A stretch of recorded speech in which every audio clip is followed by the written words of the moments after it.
A lot of founders I talk with are running good companies. They're growing and they're winning business. They've got great people and they've even built real momentum. But somewhere under that success, they've got some uncertainty. And they'll say things like, I really wish my team would take more ownership. I feel like I'm always the one pushing progress. But my favorite is, we've got great people, but we're just not clicking the way we should.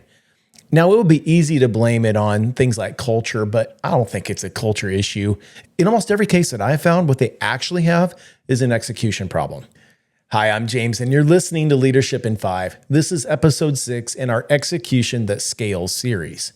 Now, culture and execution aren't two separate things. They're one continuous loop. Each one shapes and reveals the other.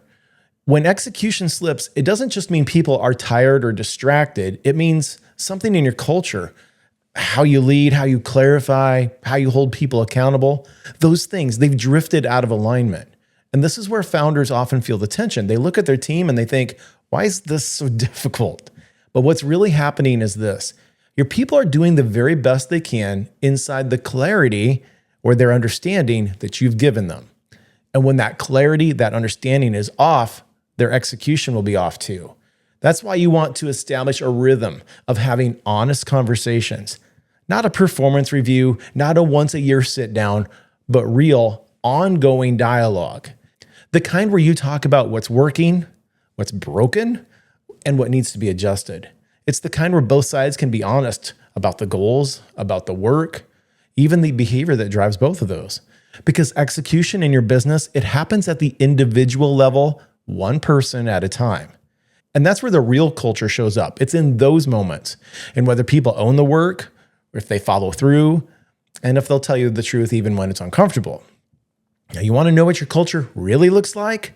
Watch how people respond when feedback becomes a little bit personal. That's where it lives. It's those one-on-one conversations through what I would call a progress meeting. That's where culture and execution, they meet. Let's look at what happens inside these structured meetings. A progress meeting isn't just about the KPIs, OKRs, and other production goals. These meetings are for getting beyond just clarity to actual understanding. And when people do truly understand, when they know what's expected, when they know how they're doing, and they know what's next, well, they're automatically more engaged in the work. It's not because they're told to, but because they're more invested, because you're investing in them rather than just talking at them. Now, during that type of meeting, through that conversation, you're aligning around three things. The first thing would be performance and goals. You're talking through what's working and what's not and where the progress is actually really happening, but it's not surface level. You're getting to the next levels through where actions matter most. Secondly, you're talking about primary job responsibilities, and this is where you're confirming whether the right things are actually getting the right attention and where priorities might need to shift. And third, and perhaps most importantly, you're talking with them about core behaviors. You're looking at how they're showing up, their attitude, their effort, their follow-through, because great execution isn't just what gets done, it's how it gets done, and by being a solid team member.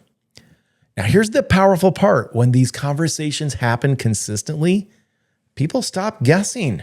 They stop wondering where they stand or what's expected of them. Instead, they start thinking more critically. They start owning the work and solving problems before they land back on your desk. And progress meetings, they're not about being motivational. That's okay that they are, but really what they're designed to be is intentional, and they lead to a greater sense of ownership for the results. They keep expectations and feedback and accountability visible instead of buried to have a conversation later on. And over time, that level of consistency, well, it builds trust. Not the soft kind of trust, but the kind that actually comes from people knowing exactly where they stand and what to do next.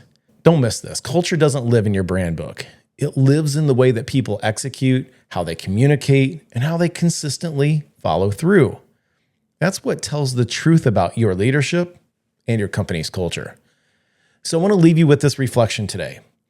If you looked at how your team executes, the ownership, the consistency, the follow-through, what would that tell you about the kind of culture you've actually built? That's worth thinking about today.